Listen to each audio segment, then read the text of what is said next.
बिस्मिल्लाहिर्रहमानिर्रहीम, अस्सलाम वालेकुम। आज मैं आप सबके साथ बहुत अच्छी रेसिपी शेयर कर रही हूँ स्टेक्स की। विद सॉस भी मैं इसके साथ बनाऊंगी और बहुत मज़ेदार सा होगा और सिंपल तरीके से। सॉस भी बहुत सिंपल है और स्टेक्स भी मैं बहुत सिंपल तरीके से बना रही हूँ। तो पूरी रेसिपी ज़रूर देखनी और मेरे नए देखने वाले मेरे चैनल को सब्सक्राइब करें और साथ में जो छोटी बेल से ज़रूर प्रेस करें। इसी से मेरी हर नई आने वाली वीडियो मिलेगी। तो बनाते हैं स्टेक्स। ये दो मैंने बीफ के पीसेस लिए। ये जो चांप होती है ना बीफ के पसलियों के साथ जो चांपों का पीस, ये दो चांपी है मेरे पास। इसकी हड्डी ये नज़र आ रही है, लंबी हड्डी नहीं है, छोटी है। तो ये साथ ही इसके ये उतर चुकी हैं, तो बिल्कुल पतले से हैं। जब ये बनते हैं ना तो बहुत पतले से इसमें लेयर होती है इसकी। ये दो हैं, तकरीबन कोई 1 किलो से कम है, 3 पाव के करीब होंगे दोनों। इसे मैंने थोड़ा सा ना पपीता लगाया है, पका जो येलो कलर का पक चुका होता है ना, जो वो पपीता मैंने इसे लगाया है। तो इससे कि ये बीफ है, स्टेक्स जो बनते हैं वो उसके अंडर कट के बनते हैं। अंडर कट तो वो अलग रेसिपी है। तो ये मैंने इसकी चांपों के लिए बनाना है स्टेक की तरह, तो इसके लिए मैंने फिर इसे पपीता लगाया है। और जो अंडर कट गोश्त होता है ना वो तो फौरी गल जाता है ना, इसके लिए थोड़ा सा ये चाहिए मुझे, तो मैंने लगा दिया है। ये काली मिर्चें, कुटी हुई मिर्चें हैं मेरे पास, ब्लैक पेपर और ये क्रश है मोटी, अभी ताज़ा फ्रेश मैंने इसे कूटा है।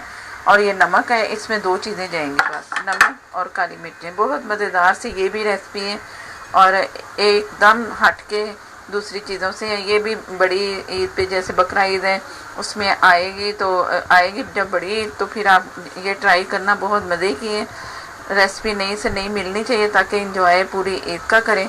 ये मैं नमक थोड़ा थोड़ा सा लगा रही हूँ, अपनी मर्ज़ी से आप हस्बे ज़ायका नमक लगाना है। इसमें कोई ये नहीं कि ये कितना नमक लगेगा, ये बस नॉर्मल से ही लगेगा। और इसे मैंने कलर देने के लिए तवा फुल गर्म कर लिया है। ग्रिल पैन में भी कर सकते हो, ग्रिल के मार्क्स आ जाएंगे।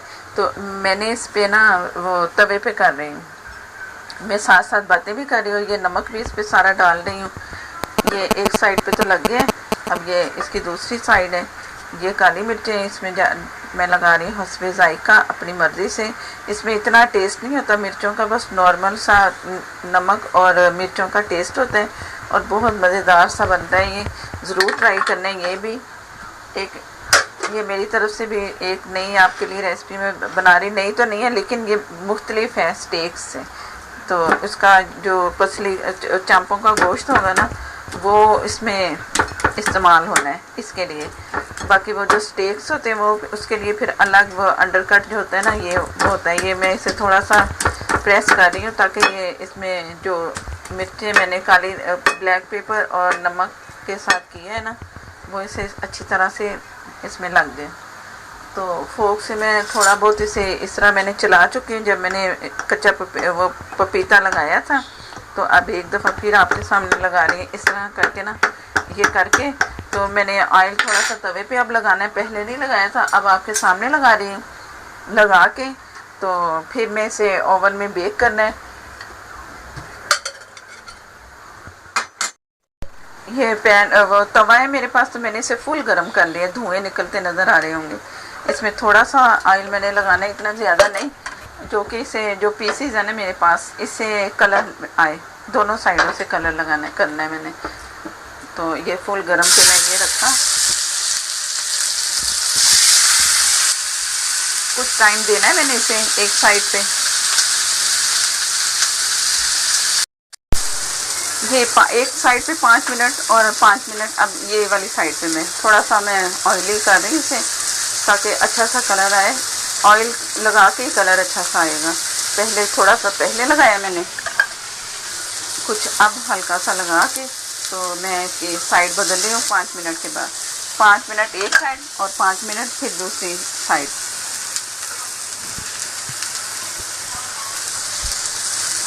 बिस्मिल्लाहिर्रहमानिर्रहीम।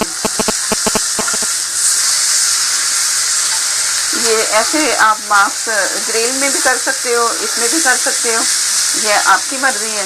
तो मेरे पास भी ग्रिल तो है मेरे पास, तो लेकिन मैं तवे पे कर रही हूँ आप लोगों के लिए कि आपको इजी लगे कि ये इस तरह भी हो सकता है कि अगर पैन नहीं है तो क्या करें। तो तवा एक लें और उस पर इसको कलर दें। अब मैं इसे 5 मिनट के लिए ये छोड़ के इसे छोड़ देंगे 5 मिनट के लिए, फिर वो साइड भी हो जाएगी। तो इसके बाद फिर मैंने इसे बेक कर लेना है। आप बेक, अगर आपके पास ओवन नहीं है तो आप एक पतीली लें, पतीली के नीचे एक तवा रखें और इसके अंदर ये आप पीसेस रखें चिकन ये बीफ के, और ऊपर से ढक के तो इसे दम से थोड़ी सी तेज़ आंच पे रख के तो इसे पकने दें जब इसके गलने के हाथ तक। जब ये गल जाए तो ये तैयार है। जिस तरह भी आपकी मर्ज़ी उस तरह कर लो, ओवन में कर लो या पतीले में, जिस तरह मैंने पतीले का बताया। ये मैं इसे ऑयली कर रही हूँ। इसे इसमें मैंने वो पीसेस रखने हैं जो मैंने तवे पे इसे कलर दिया है। अब ये ओवन मैंने पहले से फुल गरम कर लिया, 1 घंटा पहले फुल गरम, फुल उसमें डिग्री पर 200। तो ये अच्छा सा ये भी ऑयल इसे भी लग गया और उसे भी 5 मिनट हो गए हैं। अब मैं इसे दिखाती हूँ आपको कि वो उसे कलर कैसा है।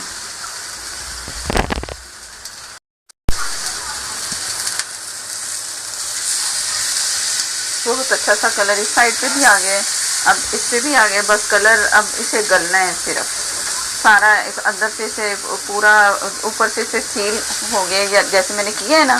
तो अब बहुत अच्छा सा इस पे वो लुक भी आ गई है और इसे पूरा सील कर दिया है उसने जो मैंने इसे कलर दिया है।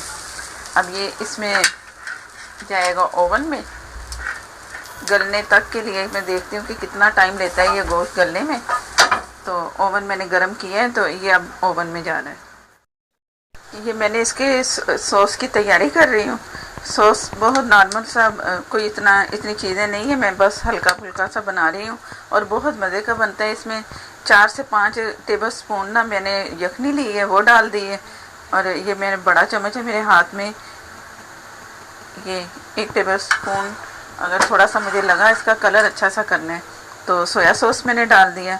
चिली सॉस है मेरे पास, कोई इतने सॉस की ज़रूरत ही नहीं, बहुत मज़े का बनेगा इन्हीं सॉस जो मैं जितने डाल रही हूँ। ये गई इसमें चिली सॉस 1 टेबल स्पून के करीब। प्याज है थोड़ी सी मैंने काटी,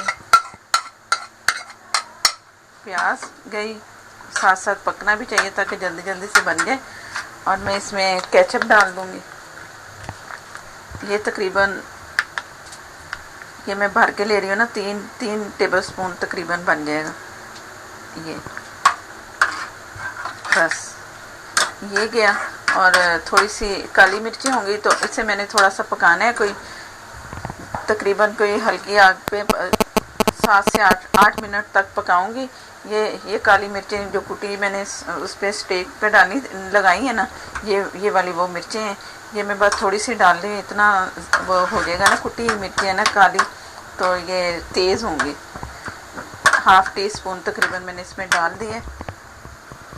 नमक भी मैंने बहुत थोड़ा सा डालना है क्योंकि हर चीज़ में नमक है, तो ये नमक भी मैं बहुत थोड़ा सा अपने टेस्ट के हिसाब से डाल लो। साथ साथ ये पकना भी शुरू हो गया। ये सिरका इसमें 1 टेबल स्पून,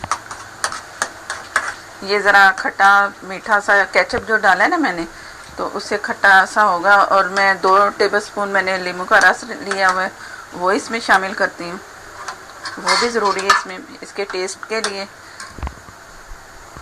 ये एक पूरा नींबू है, उसका रस बन गया तकरीबन 2 टेबल स्पून, ये भी इसमें गया। सोया सॉस में थोड़ा सा और डाल देती हूँ ताकि इसका कलर अच्छा सा आए।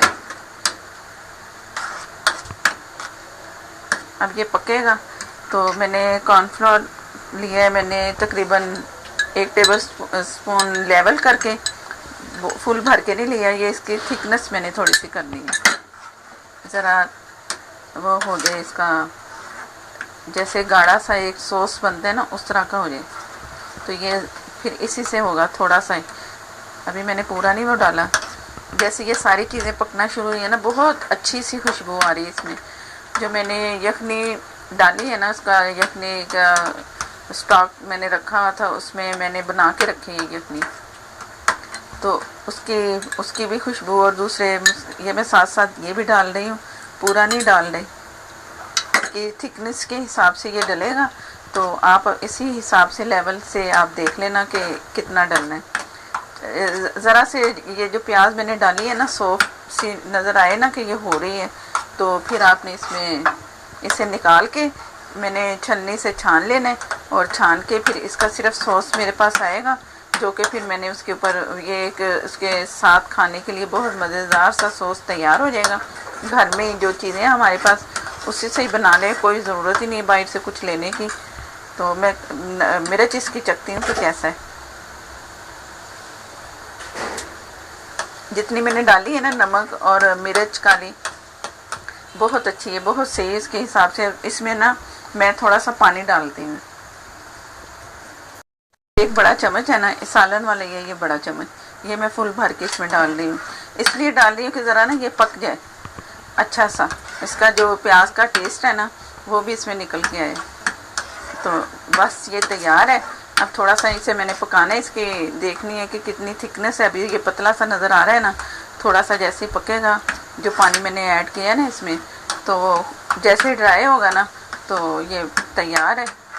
और इसकी जब मैं इसमें आपको दिखाऊंगी तैयार को, तो आपको पता अंदाज़ा हो जाएगा कि ये कितना सॉस कितना गाढ़ा है।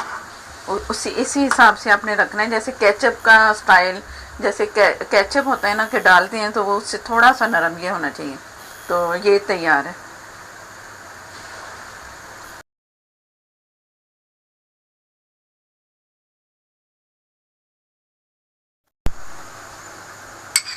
ये सॉस मैंने सारा इसमें छलनी से छान के तो ड्रेन कर लिए। ये इसके ऊपर गया सॉस।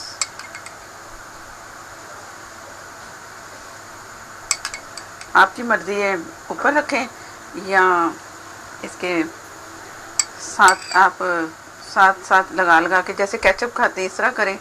ये आपकी मर्ज़ी पे है। बहुत मज़ेदार सा रोस्ट भी इसे कह सकते हैं, स्टेक भी कह सकते हैं। बहुत ही यमी मज़ेदार सा है। अगर मेरी वीडियो आपको अच्छी लगे तो मेरे चैनल को सब्सक्राइब करें, और साथ में जो बेल है नज़र आ रही है उसे ज़रूर प्रेस करें। उसी से मेरी हर नई आने वाली वीडियो आपको मिलेगी।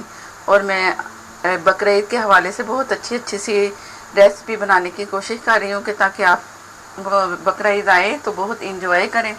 तो मुझे इजाज़त दें। अल्लाह हाफिज़।